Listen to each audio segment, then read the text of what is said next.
Hello again, I'm Dean Burnett, neuroscience guy, again.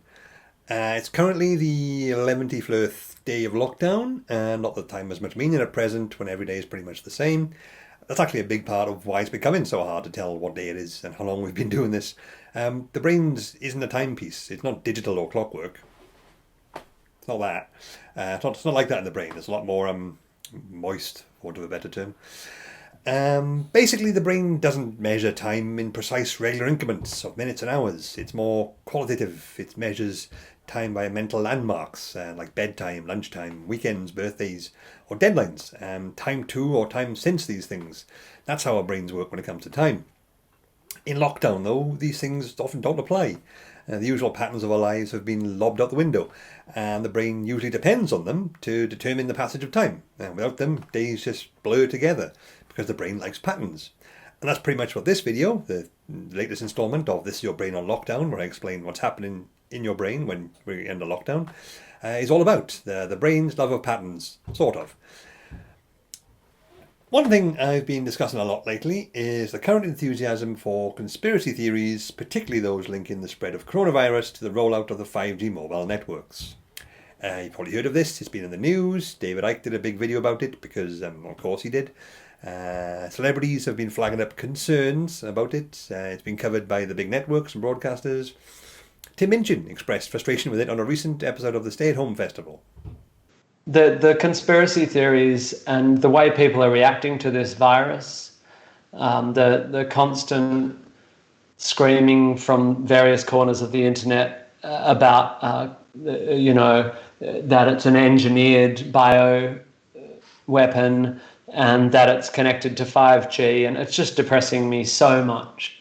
The volume of stupid, and I mean volume in both senses. I mean the loudness and the mass, the volume of stupid's not the right word, of lack of knowledge about this stuff is making me feel really depressed. Thing is, this isn't unusual. Every time a new society-wide technology upgrade happens, people have insisted that it's dangerous. It happened with the printing press, with TVs, smartphones, 3G, 4G. It was a plot point in Gavin and Stacey even. See? Played for laughs, of course, because when you look at these claims objectively and rationally, and scientifically, they become ludicrous. Are 5G signals creating the coronavirus in people's bodies? If they are, that means someone's worked out how to convert radio waves into organic molecules, and this is a god-level ability. Anyone who could do it would be able to conquer the planet in hours and quickly create life on all the others. Using such an ability solely to induce a virus of varying severity, and only in certain people, would be like somehow getting your hands on an iPhone from 50 years in the future and using it as a paperweight. Others contend, though, it's actually the pathogens have been implanted in us already by someone, but they're dormant, and that the 5G signals activate them, or that, but with nanotechnology. Again, such abilities would revolutionise modern medicine and science itself overnight. They'd make someone billions very quickly. And the idea that someone with this power or knowledge would be content to limit themselves to making people ill in random, unpredictable ways for no discernible benefit, I'd argue that's the most difficult leap of all when you know people of any sort. Unthinkingly, I shared this view on Twitter, and predictably I've now had a lot of enthusiastic conspiracy theorists telling me I'm wrong in several ways and for several reasons, and for several days. It's not about creating or inducing the coronavirus, apparently. It's down to the fact that the high frequency of 5G signals weakens our immune system. Ignoring the fact that people in countries without 5G are just as vulnerable to coronavirus as anyone, if the frequency of the 5G waves is a concern to you, you better avoid all light bulbs and any exposure to sunshine, because visible light, part of the electromagnetic radiation spectrum, has a much higher frequency again. See? I doubt this image is really telling you much in this particular context, but it looks scientific, and apparently that's all that matters. And yes, I've been told that because I'm a neuroscientist and my knowledge is not in the right field, I shouldn't be taken seriously, which is a bit of an odd argument from anyone whose scientific training comes from YouTube videos and all-caps Facebook posts, but there you go. If only I'd had the foresight to become a retired goalkeeper who believes shape-shifting lizards are running the world, I might have had more credibility at this point. In fairness, some people have tried to explain the science behind these conspiracy theories to me, mostly via bombarding me with a chaotic mess of big words and YouTube links that don't really have anything to do with each other, and expected me to make sense of it. It is an odd experience. It's like being told to solve a Rubik's Cube made of toenails and jam. It's quite an ask. But here's the thing. Conspiracy theories are very common, more common than ever nowadays thanks to the internet. It can be relatively easy to come up with them. Just recently, in another episode of the Stay at Home Festival, guest Joshua Idahan came up with several brilliant ones on the spot. Check out the description for links to that. But during a pandemic, we really need actual science and evidence and trust in the authorities to do the right thing, particularly when we're suddenly so reliant on the internet and its support and infrastructure. That's why spreading the idea that 5G causes the pandemic is especially harmful and dangerous. Is the idea that 5G networks cause coronavirus stupid? Scientifically, yes, very. Is everyone who believes in it or shares the conspiracy stupid? No, not at all, is my contention. So why is it happening so readily? One thing underpinning most conspiracy theories is the human brain's love of patterns. Patterns. Our brains are evolved to seek out and notice patterns in our environment. It's how we make sense of all the information being bombarded to us by our senses. I mentioned this earlier with regards to our sense of time.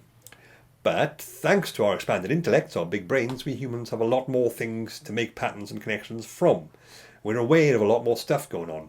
So much so, we find patterns in the world where there genuinely aren't any, just coincidence and happenstance. It's a phenomenon known as apophenia, the perception of connections and meaningfulness in unrelated things. Say someone criticises the government and then dies of a heart attack. It looks suspicious, even if it's just bad luck. So people suspect shady dealings and assassinations. Or even something more mundane. You bring home a souvenir from holiday, then your boiler immediately breaks. Coincidence, or is the souvenir cursed or bad luck? And so on. Coincidence is by far the most simple and likely explanation, but the human brain doesn't like that. Two things happening so close together purely by chance. Our subconscious patterns and our processes, they don't think in those terms.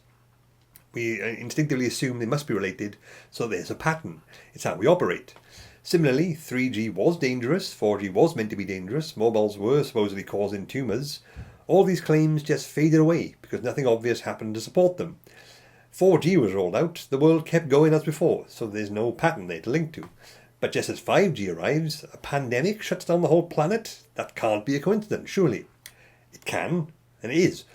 But the timing of such significant things is a bit much for a lot of brains. It's quite a pattern. But major events, be they good or bad, like the JFK assassination, 9/11, the moon landing, and more, they attract conspiracy theories like a lamp draws moths. And part of this is because such events cause big changes in how we see the world. Things we'd taken for granted, things we'd assume couldn't or would never happen, have happened. And now, what we think we knew about the world is arguably wrong. This creates uncertainty. And as mentioned before, that stresses the human brain out. So some will seek out patterns to help explain it, to reduce this uncertainty, even if those patterns aren't valid. And so conspiracy theories can arise. Other concerns, though, there are also social aspects to conspiracy theories, weirdly enough. Humans are a very social creature. We like to belong to part of a group. It's just how our brains are wired. We need to belong. When we don't, we experience genuine stress and anxiety, even to a chronic degree. Hence, social isolation is necessary, but nothing to be taken lightly. One thing that can unite people and form a connection is a mutual belief. Religion does this, and it works with a conspiracy. This is particularly true if you're someone who feels they don't belong in a bigger group, like society. Hence, the stereotypical conspiracy theorist is an outsider of sorts and drawn to others like them. Also, the us versus them aspect makes belief in the conspiracy even stronger. And there's a status thing too. Status. Humans don't just want to feel connected, we're a hierarchical species. We want to feel superior to others and in control. Again, it's something hardwired into our brains. Conspiracy theories offer this too. They give believers a sense of, I know something you don't know, when compared to other people. Or sheeple, if you like. Point is, even if the claims of a conspiracy are themselves totally unrealistic and dismissible, the sense of reassurance they provide to certain people is not. It's very real. And that's particularly true right now during a pandemic. Everything we understand about the world and every expectation, these have all been drastically altered. There's no certain to be had anywhere. Confusion and fear reign, and people are more isolated and detached than ever before. The Guardian did an article about this, and they described the current situation as a perfect storm of factors which led to this conspiracy becoming widespread. And that's true, and a lot of these factors are down to how the human brain works. So it's not that people who believe or are concerned about 5G causing coronavirus are uniformly unintelligent, because they're not, far from it. They're probably scared in some way, or stressed, or anxious, or uncertain. And thanks to years of enthusiastic use of misinformation manipulation for their own ends by the governments and authorities, have little reason to trust these people who we should be depending on right now. Conspiracy theories, particularly about the coronavirus and current situation, provide a sense of control, of certainty, of social connections, of insight, of superiority, and more, and all things the human brain readily responds to, particularly when it's lacking them, as we are right now. This is probably why conspiracy theories endure even when the science they're based on is non-existent, because they're reassuring more than anything. The conspiracy suggests that someone is making all this happen. The idea that a shadowy plot to make people sick via mobile signals is scary, sure, but is it scarier than a pandemic just happening randomly with no forewarning because we're at the mercy of nature?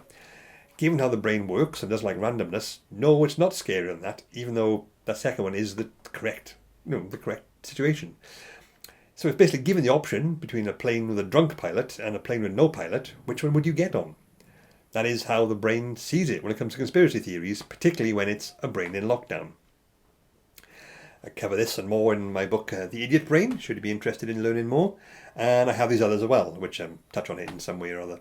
Please check out the links in the description for the things I mentioned, and more stuff from the Cosmic Shambles Network, which provides information and entertainment during this tricky lockdown period.